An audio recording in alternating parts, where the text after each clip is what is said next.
Hurricane Erin heading north, bringing potentially dangerous conditions to parts of the East Coast. This is a look at the current satellite. Still see the size of this thing. The storm has prompted a state of emergency right now in North Carolina. It is expected to bring rough waves and rip currents to beaches all along the East Coast, including up to us. As some areas prepare to evacuate, NOAA getting up close and personal to Erin. The NOAA hurricane hunters releasing these photos of their most recent mission to go inside. There is the eye right there. You can see the eye wall. Crews are collecting atmospheric data to help improve these forecasts in real time.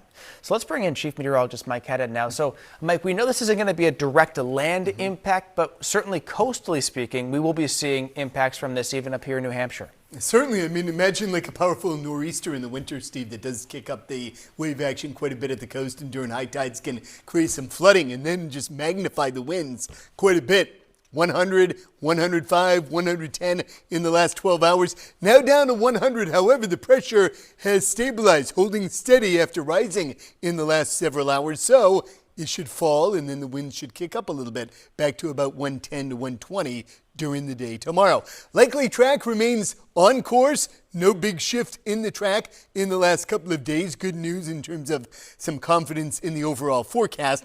It looks like the nearest pass at the United States comes in Thursday along the Carolina coast. There, tropical storm warnings are in effect for some strong winds of over 40 miles per hour and some high wave action with coastal flooding. And then the closest pass at the Granite State, well, we'll put a little ruler on this based on the trajectory at this hour, about 425 miles off our coast. Certainly close enough to kick up the waves starting as early as Thursday. And since the waves build into Friday, probably this will stick around through Saturday, maybe even Sunday. So high dangerous surf, high rip current chances, and certainly for mariners, some high seas. Also a note, if somehow your plans take you down towards the Cape in the islands, the conditions will be much worse there, and ferry service to the islands will likely be disrupted starting as early as tomorrow night. For instance, the Steamship Authority goes into Oak Bluffs and Vineyard Haven. They're going to divert already the ferries from Oak Bluffs, which is sticking right out there, to Vineyard Haven, which is much more secure